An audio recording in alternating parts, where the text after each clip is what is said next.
Yeah, this is game 1. Alright, so we're going to hop over from the loser's bracket over to the winner's side. We're going to complete our winner's semis match here. We've got, of course, the 2 commentators that we just had for the previous set. Not Bound. Bound will take on Khade, so for all intents and purposes, a double Angelo matchup going here, or at least one Angelo and one like half Canyon Amarillo player, depending on how you want to look at things. So it's definitely a classic match in West Texas, transitioning over from Smash 4, which is Lucario against Ness. Now, I believe this matchup is pretty, I would say probably in Ness's favor, because what Lucario likes to do when he gets max aura is he enjoys playing a pretty decent like lane game kind of strategy, not lane, but like a sort of a more defensive strategy, just because of how much bigger his aura can be. And of course Ness has very, with Magnet being an even better move now, one poorly placed Aura Sphere can lead to just like 40 or 50% healed for Bound. But these players both know each other like the back of each other's hand, so it'll be interesting to kind of see how just like what else they're going to try and bring to the table against each other here. So looking into a pretty even game so far. So this is the example right there. You see Bound healing almost 30% off of a half charge Aura Sphere by Khade, and that's really going to be the struggle Khade's going to have to find, because Aura Sphere is such a potent part of not only Lucario's neutral, but also Lucario's kill game as well. Or the back of Aura Sphere, of course, can lead into lead into up smash and can set up reads into kill setup, into a kill move, back air or up air or something like that. It also has to play very carefully playing up close, because then you get situations like that where you get back thrown across the stage, and then all of that aura that you built up is now gone, and now you have to make a pretty difficult time trying to kill Ness. Of course, aura scales a little differently here in this game than it does in Smash 4. It's a little more of a consistent. Oh goodness! It's a little more consistent, but when you get PK 100 at 40 and you die, a very painful death. Aura, not even Aura can save you from that.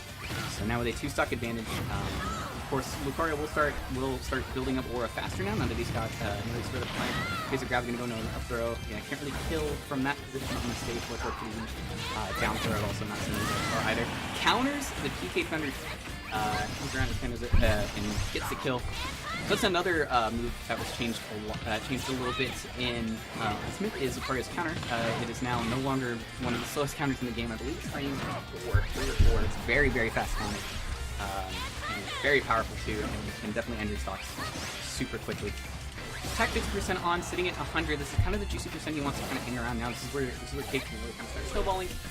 Bound, of course, going to try and stay up in the air as much as we can, kind of play an aerial game, force Khade to kind of come up into the air and trade with him rather than try to do him harder on the ground. There's a back throw, gets him off stage. Almost chucks the Aura Sphere. Oh, there it goes. Gets it out of the grab release, and now we're up to even game on stocks. This is more even than it looks. I say that as he gets grabbed.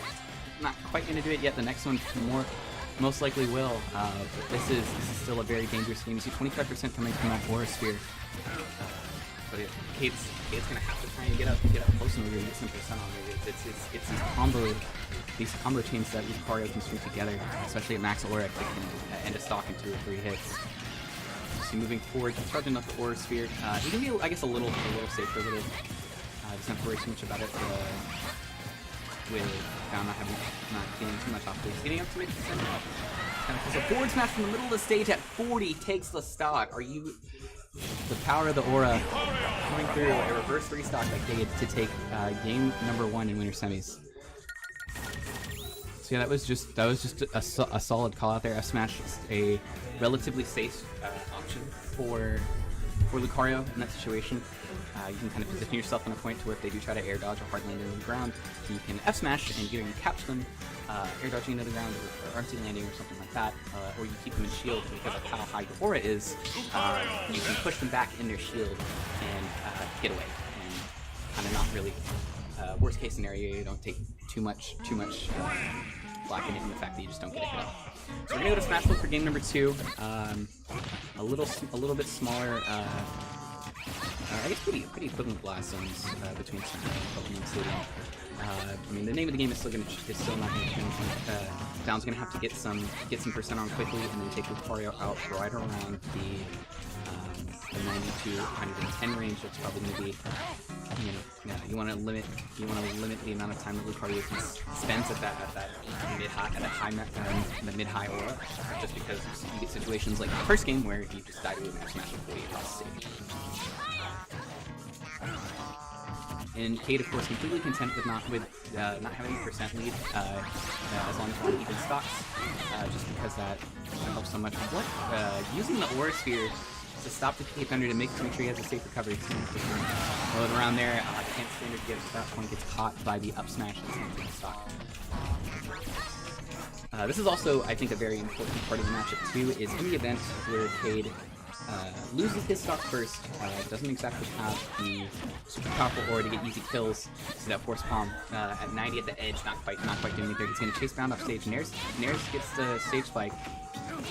He's going to try and keep him as far away as possible, but he's able to get it back. As you can see, that there's an example of that right there. Had he had a little more aura on him, side B would have killed, but again, just like we saw in the first game, a quick call out with the counter is going to even the stocks back up, and we're back to a pretty even game.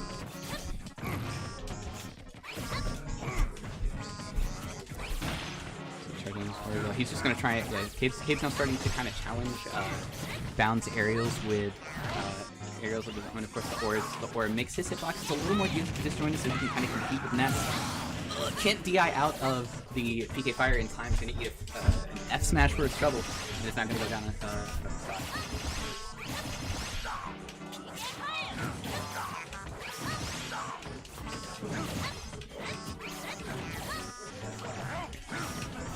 Kind of moving in and out currently. Khade now 70%, gonna have to find a kill sooner rather than later. DI's back out away the PK Fire to avoid any sort of mix-up. Oh, a good air dodge by Bound to get out of the way of the up smash follow-up out of the neutral beat. Here comes the juggling. Covers his landing with Aura Spheres, gonna try and chase him off. Holds off on it, sees that 9 come on. He's gonna run off and down air in the drop zone and take the percent. And now we're in a similar situation where we were the first game. Khade sitting at very, very high aura, and like we saw last game, one call out could end the entire stock. There's a back throw into the Aura Sphere. For 17, let's see, that back throw alone just is 17%. Force Palm going to do another 20, and now this is dangerous territory. Oh, the camera effect coming in another 20%. The Aura Sphere barely going out of PSI magnets away.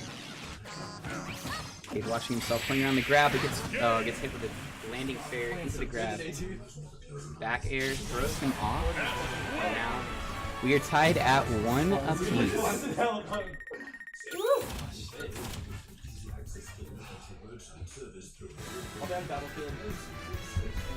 We're moving into it, and this is legitimately one of the. You think for as often as we see these two, have seen these two play in before, especially both Spear and Angelo. You think it gets old, but these guys are always bringing something new to the table, some sort of adaptation or change that may kind of swing things over into their favor.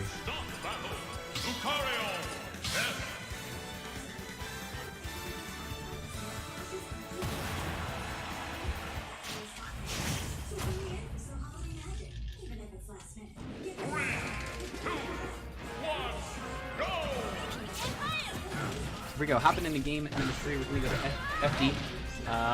It's actually pretty different, a little different than of course it was in 4, not as much of a massive kind of campy stage. Last ones are a little smaller. But no platforms means we're going to be playing a pretty linear game, especially for two characters like this that are very kind of combo oriented, very string based.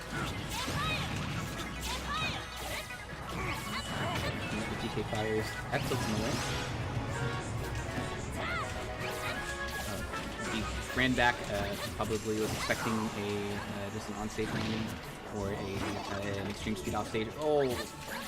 Still able to kind of nab the Aura Sphere out of the air before the box is grabbing him. Just 30% heal, just like that. Now, stocks are even. That's kind of way to end the stock. Back is going to do, but not all the way from across the stage. Into recovery. So you got a little bit too aggressive with the option to try to go for side B. Found able to take a hop over, so you can back in stock.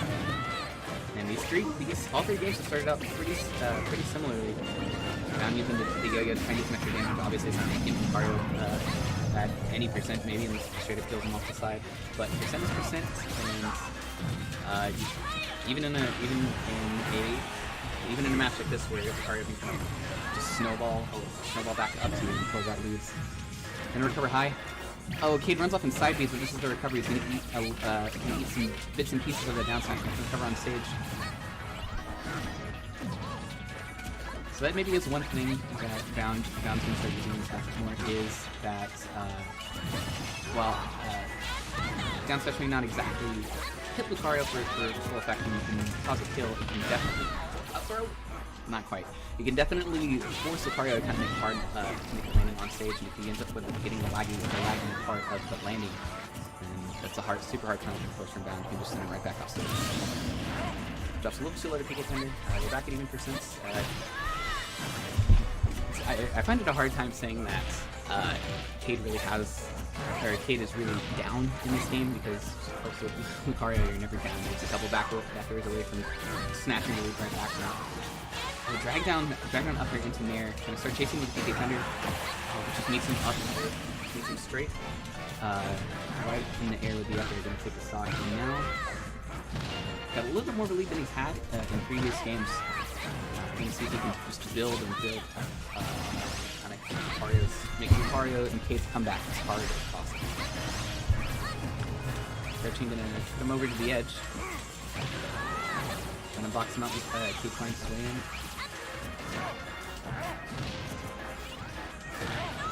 Hits the up there, but of course low aura not gonna quite steal the stock out. Even it's back over the F smash, so not the strongest part of the move.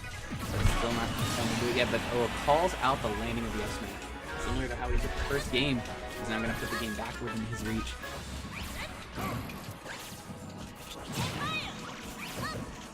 See, Bound starting to try and call out a lot of Khade's aerial approaches. He'll have PK Fire, hoping to kind of catch him on the way down. Khade also wise enough to the double PK Fire that can lead straight into a bat and it's out of the way of that.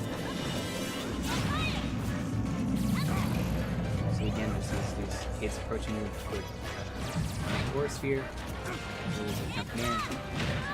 Oh, that's most likely in this one. I don't know why. Oh, you want to throw PK Flash in that situation. Now we're back to an even game. Not able to get his mitts on Khade. Khade's going to throw the ever powerful back air. He's going to take game number 3. So now at 2-1 in favor of Khade's move to number 4. It's like I'm trying to find these different little these changes and these adaptations these players can make, but they're making it for me.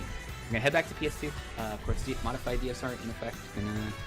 I guess since Bound actually win the first game on PS2. So we're gonna head to PS2 for game number 4.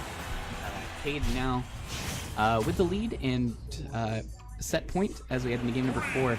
But this is, from what I've seen, a very comfortable shape for not only Ness, but for Bound as well. The PK Thunder, especially on the platform, can make some nasty juggles and follow-ups. You can kind of leave PK Thunder around you and around the platform and kind of trap your opponents on the ledge, and then hit them with the strong PK Thunder 2 to take the stock.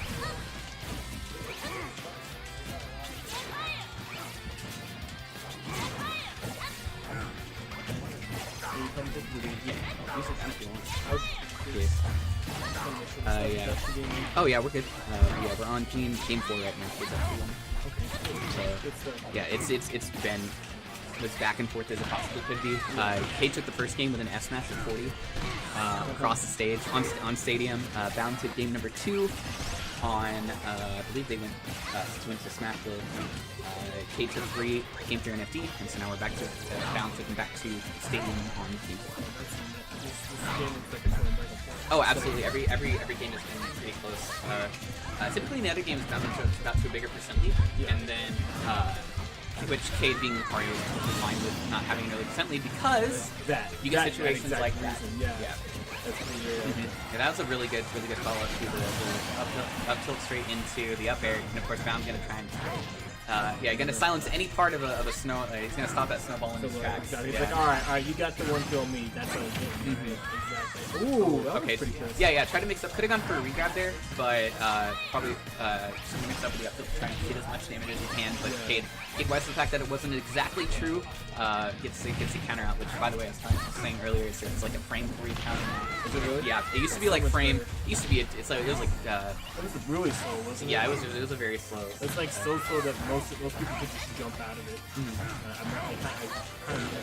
Right. Yeah. Not only is it like the counter itself quicker, but the counter hit, the little side kick that is out of it is much faster. So. Okay, that's cool. That's good enough. That's what there's something weird about the counter specifically. Like, I mean, is there like some weird mechanic? It's similar to Greninjas in that you can kind of input the direction you go. Okay, that's what I was thinking. Yeah. Oh, that didn't even look like a counter. What is this? Yeah, exactly. I told you that's how fast it is. Like the set, like, and it's just so quick and so strong too. Like that was just one hit affair that he countered, and it almost kills. That's absolutely. It does upward knock back too, right? Like it sends him up. Yeah. If you do the side, it sends him. Yeah. It sends him nearly straight up. That's that was catching up part of it. Oh, absolutely. Because I'm used to just have knocking me away.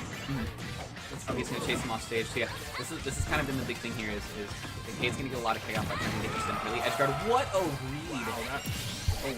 That covered the roll option very well there. Was Bound super number 1? I guess he was the first seed. I mean, with the results he's been putting up, it makes sense. It's hard to argue against it. 9th place at Ultimatum, a 3rd place at TGL. Like he's really just been he's been on fire. He's been putting in the results. Yeah, I would say nearly keeping pace with Austin. That's really in terms of like placements. Of course, Austin is DFW and has those 150 man weeklies that he's crashing everybody in. But we've got our own little PK boy over here in the desert too. So okay, West Texas may not be the best scene, but we are definitely. What do you mean? What do you mean? We're gonna be the best. Oh yeah, you're right. That's biggest little scene in Texas, man. Absolutely. But it's because you have players like this at like the top of our echelon, and you get some high quality players. Exactly. Both of these guys know the game, know the Smash Brothers so well. And like I was saying, I mean, how many times have you looked at a bracket and seen Khade and Bound play at some point? You know, but every set is still like back and forth. Yeah. It's so like right now, like even though Bound has this lead on him, it's like that's so scary. He's never Satan, I know. And I think Game 5 is gonna be really good for Bound. He's a very kind of his adaptation game isn't the fastest, but once he gets you down, he gets you down. It's like, you have to make a high recovery. Download it completely. Down completely. Yeah, so this is super scary. Oh, is it over? Not quite. So, at this point, oh, he's just gonna throw him again. The sparks come out. Just barely. By the skin. Because it doesn't. I thought the first one. I know you can influence DI a little bit more. Okay. But man, that was as close could get right there. So, I mean, of course, it wouldn't be a quality set if we didn't go to Game 5. Exactly right. It wouldn't be a nerve-wracking, heart-stopping set. So that was Bound's game. Yeah, that was. So we're gonna go to Game 5, I imagine. So let's see. I can see Unova being a stage. And the dancing rule doesn't apply to the first and second game. Yeah, it's modified DSR. Okay. So Khade the last stage Khade won on was FD, so he can't go to FD. Okay. But he took the first game on Pokemon Stadium, so he can go back to Pokemon Stadium. He wants to go to Pokemon Stadium. Do you think that would be a wise choice in this match? since Bound counterpicked into Stadium, I wouldn't think so. I would feel like Bound is more comfortable. Bound is like a really comfortable. That's kind of like him telling Kay like, hey, I like this stage. Right. I mean, you were 1-1 on it. Okay, yeah. Cade's gonna. Cade's never want to back away from a challenge. That man's got as much pride as he does aura. Let me tell you. That's a perfect comparison. So we're gonna go back to PS2 for game number 5. So really, the way this matchup has been playing out so similarly. Yeah. In every game so far. Cade's more comfortable with approaching Ness, which is typically not something you want to do in a matchup. Ness is a very good close quarters character, despite his some of his more kind of projectile faces. He says get out of here. This is not. That's a cute approach. And like you got near me. Here's a bat to your face. Oh yeah. Your empty lands don't scare me, Cade. Take a bat. And I feel like those projectiles are just meant like, hey, I'm gonna annoy you if you approach me the wrong way. Well, yeah, and the projectiles are kind of a little weaker in this matchup, just because oh no, he got a little. I think it was just that's such a sensitive recovery move. Yeah, just the slightest like off kilter in that. And that would just Oh yeah. You just do a real nice backflip. I mean, he has a little bit more aura now, because he's stuck behind. Lucario is one of those characters, of course, never added that, but that's still like, especially in a set like this, that's not the way you play. Exactly. Like that. Like this is the last set. They're both great players, top 8. Like no one, not even. For sure. When you take this set, you're guaranteed at least third place. That's in the money. Absolutely. We're paying fourth here because we have 36 entrants. Yeah, that's a pretty solid entry for it. Sound like. Oh yeah, 36 is fantastic. Wow, look at that up air jumps, down air cancels off of the platform. Gosh, that was so solid. He peeked his little dog head above the platform and Gage was immediately there to the back. The little Anubis head took the hit. And so see, this is exactly like you said. Like, this is not the way you want this set to be. Especially the set was so competitive. So Cade's really gonna have to play out of his mind. Especially now, as like with Bound has a 2-stock. Bound has a 2-stock. He did reverse 3-stock him on this stage. Game number 1. Oh, Cade did? Yes. Yeah. So maybe that's why he did this too. Oh yeah. It was definitely intentional. He's mind gaming everybody in the room right now. Like, hey, you guys don't know the Cade special, and I'm about to show you what it is. Right. Exactly. That's exactly what this is. I'm calling it right now. I did this. Oh my gosh! I thought that was it. Yeah, I mean, you may as well. I was just gonna go for it again with that low shield. Cade's gonna have to like force himself out of the way. Otherwise, it's a set. Yeah, it's a set regardless. Like, what are you gonna do? Take a hit or take the shield? I mean, right. Well, what's so difficult about this now is like Bound's so content with like just staying away, and so Cade's gonna have to come in and approach. But a lot of Cade's main adversaries when he's at higher aura is to kind of use side B and neutral B to kind of mess with you and force you to approach a high aura Lucario. But with Ness, like you absorb one of those and that's that's 40 or 50% that you just lose out on because Ness heals so much off of that. But he takes the first stock, and that's the most important. Honestly, I see Cade behind 2 stocks, but I see an even game. Oh no, well that's the thing is like that first stock is probably the most difficult one because you take that first stock and then you can start convincing yourself I can do this. Exactly. I mean that's good for you, but you can't also be too self-assured. Like, I got this. You don't ever have it. Right, you're one hard punch, but he's so good at calling out these like when Bound isn't going to. Oh, the sparks come out. That'll do it. Yeah. So unfortunately, he had a foothold, but he wasn't able to keep it. Well, I mean, like I think SD's hurt Lucario so much more than probably any other character because that's a whole stock of you. This like stockpile and build aura. Exactly. You can plan to play how they were playing earlier. But of course, bracket's not over for Cade just yet. He's gonna go into the final. That was winners. That was winners. That was the other side of winners.